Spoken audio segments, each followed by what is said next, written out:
आप देख रहे हैं इंडिया वॉच और मैं हूं आपके साथ स्वप्निल यादव। वक्त हो चला है 5 बजे की बड़ी खबरों का, तो रुक करते हैं खबर की ओर। समाजवादी पार्टी के राष्ट्रीय अध्यक्ष अखिलेश यादव ने भारतीय जनता पार्टी की उत्तर प्रदेश की इकाई बीजेपी यूपी पर गंभीर आरोप लगाए। अखिलेश यादव ने दावा किया कि बीजेपी प्रदेश में चुनाव जीत नहीं पा रही है, इसलिए वे मतदाताओं के नाम वोटर लिस्ट से कटवाने का काम कर रही है। अखिलेश यादव ने यह भी कहा कि ये लोकतंत्र के साथ खुला खिलवाड़ है। उन्होंने आरोप लगाया कि खास वर्ग और विपक्ष समर्थित मतदाताओं के नाम जानबूझकर मतदाता सूची से हटाए जा रहे हैं ताकि चुनाव में फायदा उठाया जा सके। सीरीज ऑफ इवेंट अगर चाहो तो मैं वीडियो दिखा दूं, उससे आपको समझ में आ जाएगा कि बीजेपी क्या कर रही है।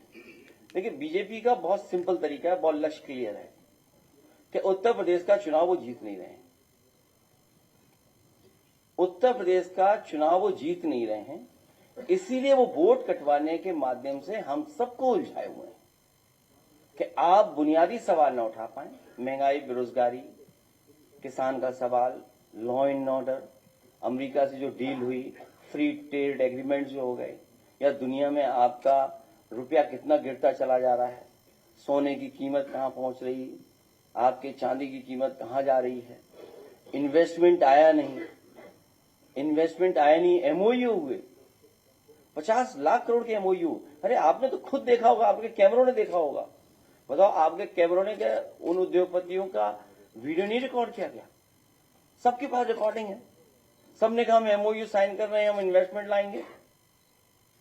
जब बजट में इंसेंटिव ही नहीं दिया आपने, तो इन्वेस्टमेंट कैसे आएगा? अब जो कुछ आ भी रहा है, लेकिन 50 लाख करोड़ की सवाल थी, और तब जब डबल इंजन सरकार थी, डबल इंजन, और जमीन पर कितना पहुंचा है? 1 लाख करोड़ भी नहीं पहुंचा अभी तक। स्किल इंडिया बता रहे थे, डिजिटल इंडिया बता रहे थे हमारे मुख्यमंत्री जी, मुख्यमंत्री बिष्ट जी, न जाने कौन सी बात बता रहे। स्किल इंडिया, आप स्किल इंडिया का बता दें क्या है दूसरा। तो इनके बूथ का जब एनालिसिस की, ये लॉजिकल डिस्क्रिपेंसी का है। हाई स्कूल छावनी परिषद फैजाबाद अयोध्या बूथ नंबर 2, कुल नोटिस इन्हें मिले हैं 181। जो कुल नोटिस उस बूथ पे आए हैं 181 है। अगर उस बूथ पे आए हुए नोटिस को अगर हम और देखेंगे तो पीडीए के लोगों को जो नोटिस मिला है वो है 76%। और अगर हम 76% में देखेंगे कौन लोग हैं, तो उसमें लगभग 46%, 50% यादव मुस्लिम है। ये एक बूथ की एनालिसिस है, ये एक बूथ की एनालिसिस है, सोचिए आप। और इनका कितना नोटिस आया है?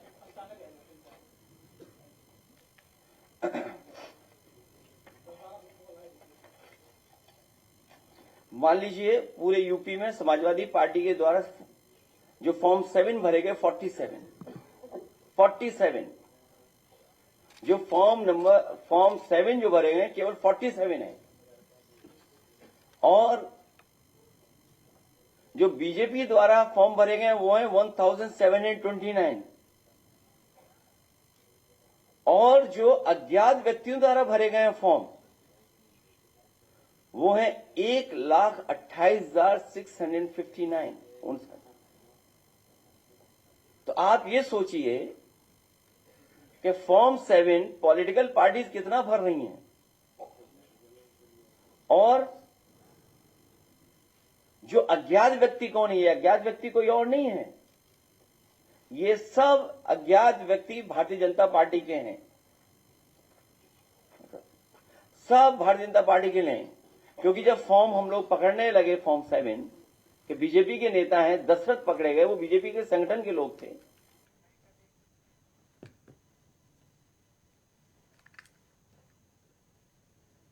उत्तर प्रदेश में सरकारी नौकरियों को लेकर एक बार फिर सियासत गर्मा गई है। समाजवादी पार्टी की विधायक पूजा सरोज ने सरकार पर जमकर निशाना साधते हुए रोजगार के मुद्दे पर गंभीर आरोप लगाए हैं। पूजा सरोज ने कहा है कि प्रदेश में युवा लंबे समय से सरकारी भर्तियों का इंतजार कर रहे हैं, लेकिन सरकार सिर्फ घोषणाएं कर रही है। आप पढ़ लिख लो, नौकरी कर लोगे, समाज में समान रूप से जीने का अवसर मिल जाएगा।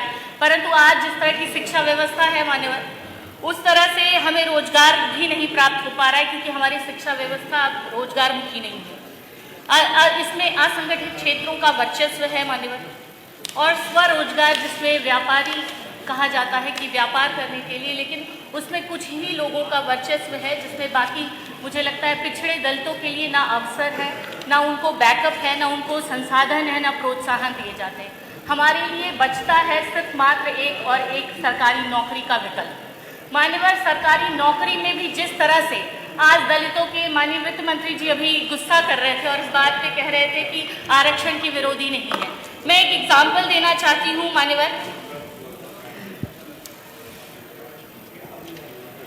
अभी यूपीपीएससी का जो आरओ का 2023 वाली भर्ती विज्ञापन संख्या A-7/E-1/2023 में अनुसूचित जातियों के जो पद आरक्षित हैं वो सिर्फ 34 है, जिसमें ये आरटीआई से मांगा गया था महोदय। इसमें टोटल पद 338 थे और अनुसूचित जाति के लिए सिर्फ 37 आरक्षित किए गए, जबकि ये होना चाहिए 71। 37 का मतलब मात्र 10%, और आप कह रहे हैं कि आप आरक्षण के साथ हैं।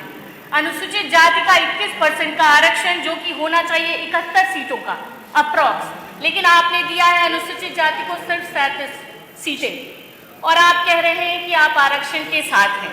मैं ये कहना चाहती हूँ कि जब आरक्षण के आप साथ हैं तो क्यों नहीं आरक्षण लागू करते हैं। बाबा साहेब भीमराव अम्बेडकर जी ने जो संविधान हम सबको दिया, जिससे आज देश चल रहा है, और उस संविधान में दलितों के लिए जो आरक्षण मुहैया कराया गया, जिसे हम आज यहाँ पर, मैं आज दलित की बेटी यहाँ पर सदन में सिर्फ उसी आरक्षण की वजह से आ पाई हूँ, क्योंकि संविधान में हम दलितों को आरक्षण प्राप्त था।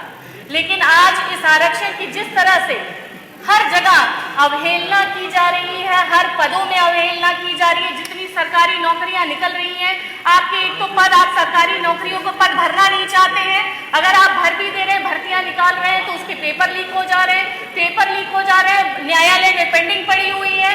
ऐसी भर्तियों का क्या फायदा? इतने सरकारी पद, अभी हमारे विधायक जी बोल रहे थे कि कितने लाख सरकारी पद अगर भर दिए जाए, सरकारी नौकरियां दे दी जाए, तो हम पिछड़े दलितों का भला हो जाएगा।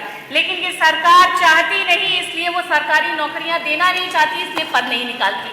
मैं एक बार, आप हमेशा निजीकरण की बात करते हैं, आप हर चीजों को सरकार में बेचने की बात करते हैं। जब वो निजीकरण हो जाएगा तो फिर उसमें नौकरियां, जो हम पिछड़े दलितों की नौकरियां हैं, जिसमें आरक्षण है हमारा, जब वो निजी हो जाएगा तो हम आरक्षण कहां पाएंगे? आप आउट।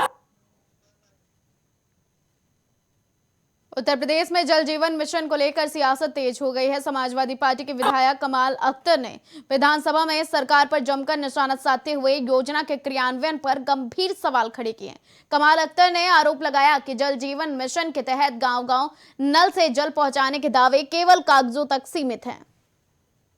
4 लाख मौत देश के अंदर स्वच्छ पेयजल न मिलने की वजह से लोगों की होती है। तो अध्यक्ष जी, इससे बड़ा महत्वपूर्ण विषय क्या हो सकता है? एक सरकार का 2019 के अंदर, 15 अगस्त 2019 के अंदर एक योजना, खास तौर से इसलिए कि लोगों को, ग्रामीण परिवेश के आदमियों को शुद्ध जल मिल सके। 2024 के अंदर, वो 2019 में ये योजना चलाई और 2024 के अंदर इसे ग्रामीण एरियो के अंदर, जो और उत्तर प्रदेश के जिले हैं उसके अंदर भी लेके आए। और खुद मंत्री जी ने 2022 में कहा था, जब यहां पे बैठे हुए विधायक नल मांग रहे थे कि हम लोगों को जो 100 नल मिलते हैं, मंत्री जी वो नल, वित्त मंत्री जी हमको वो नल इसलिए दे दे क्योंकि ये योजना, मैं समझता हूं, आपने कहा 2022 में, फिर 2022 के बाद कहा 2024 में, 2024 के बाद आपने कहा 2025 में, और अब उसकी डेडलाइन कर दी है आपने 2028 में। और जो बजट का प्रारूप है, जो केंद्र सरकार जो बजट दे रही है, तो मैं समझता हूं जो विजन 47 पे अध्यक्ष जी आपने डिस्कशन कराया था, तो ये योजना हो सकता है 47 तक भी पूर्ण ना हो सके। क्यों इसलिए नहीं हो सकती कि बजट के अंदर हम लोग पूछते हैं जिलों के अंदर कि ये योजना अभी तक कंप्लीट क्यों नहीं हुई। हालत ये है मंत्री जी, अगर आप दिखवाएंगे जिलों के अंदर जिस जिलों के अंदर आपके ये कहा जा रहा है कि हम लोगों ने अधिकतर जगह पानी लोगों को उपलब्ध करा दिया, तो हालत ये है कि जो योजनाएं आप पूर्ण कर रहे हैं, लखीमपुर खीरी के अंदर और सीतापुर जिले के अंदर जो टंकियां बनी थी, वो टंकी के अंदर पानी गया और पानी जाते ही जो है वो पानी मतलब पानी का लोड नहीं ले पाई और वो टंकियां बैठ गई। और आपका पता नहीं अजय आपने किससे डीपीआर बनवाई इसके अंदर।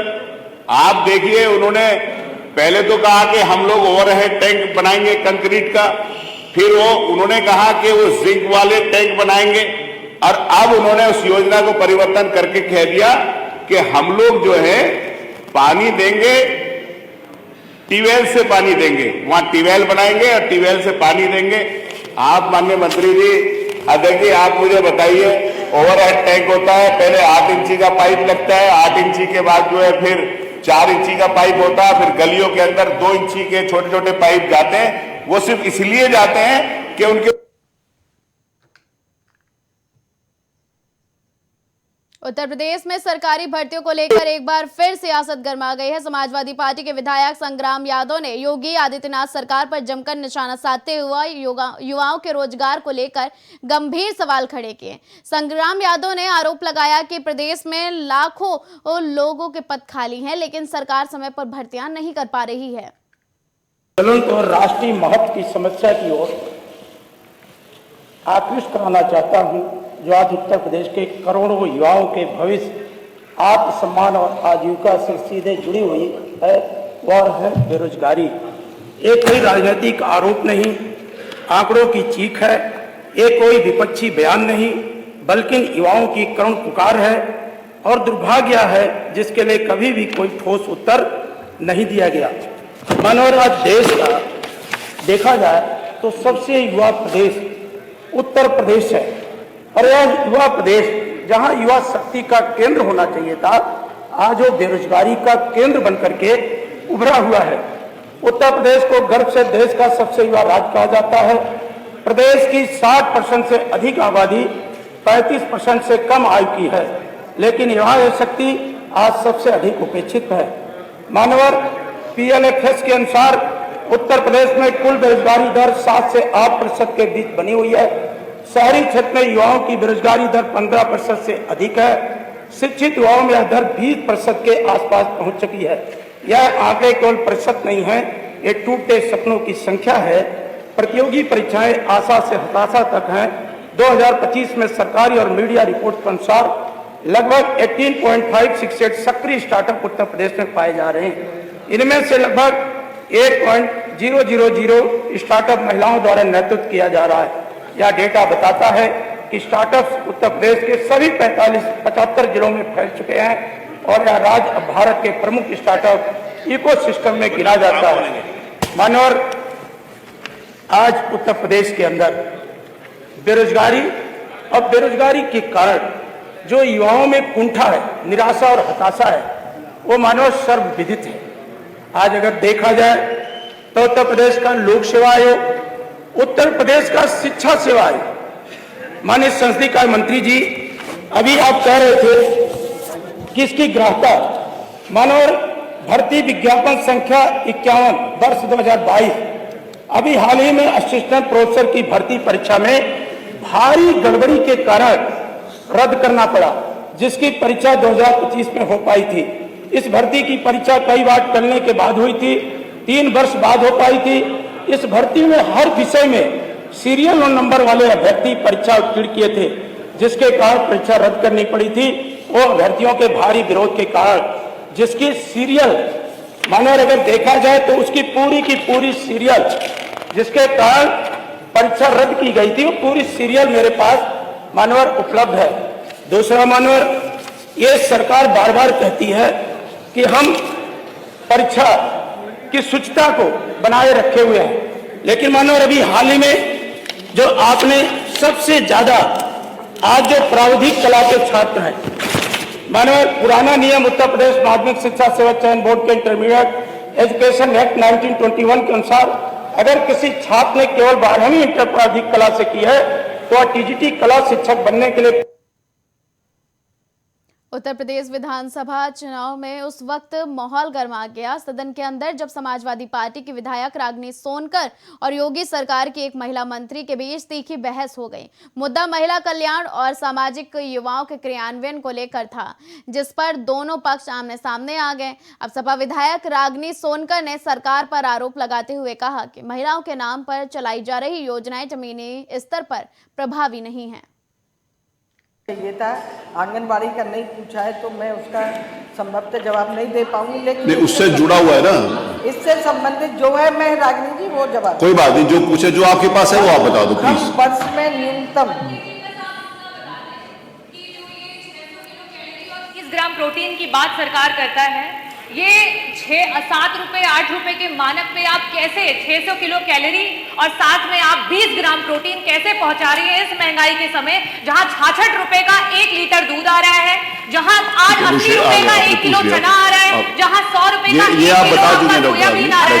अगर सरकार आप ये लिखित में मांगती तो मैं संभवतः एग्जैक्ट दे पाती। वो ठीक है, आपकी बात आ गई, प्रश्न ही यही है मैं फिर भी बता रानी जी, कि क्या योजनाएं हैं आपने जिससे बता दिया। जी। जी माननीय मंत्री हम जी, वर्ष में 300 दिन बच्चों को अनुपूरक पोषाहार दे रहे हैं पूरे प्रदेश में। हॉट कुक मील के उस पर टेक होम राशन भी उपलब्ध करा रहे हैं, जिसमें कैलोरीज का पूरा ध्यान रखा जाता है। FSSAI के मानकों के अनुसार हम गुणवत्ता का भी परीक्षण अनिवार्य किया गया है, उसके आधार पर भी करते हैं। इन्होंने पूछा है कि बच्चों का कुपोषण में मैंने जवाब में इसमें कहा है कि नाटेपन में इतनी कमी आई है, उनके वजन में जो बढ़ोतरी है वो बढ़ी है, जो अंडरवेट थे वो भी ठीक हुए हैं। इसके अलावा हम कई अभियान चला रहे हैं, पोषण अभियान चला रहे हैं जन आंदोलन के रूप में। पोषण माह सितंबर और मार्च में 2 बार करते हैं हम।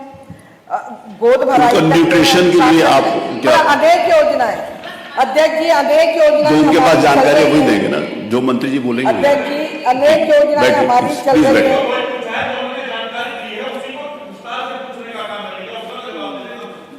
नहीं अध्यक्ष अब डिस्ट्रिक्ट वाइज तो जानकारी नहीं होगी ना पंकज जी, जितना अब डिस्ट्रिक्ट वाइज आप पूछोगे, डिस्ट्रिक्ट वाइज सबके डिस्ट्रिक्ट की जानकारी है, वो तो पॉसिबल नहीं है ना। हम ये कहना चाहते हैं, इन्होंने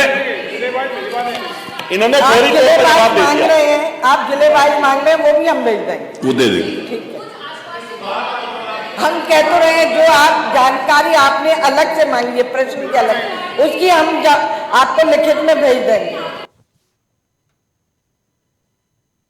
फिलहाल खबरों का सिलसिला लगातार जारी रहेगा। देश और दुनिया की तमाम बड़ी और अहम खबरों के लिए आप देखते रहें इंडिया वॉच।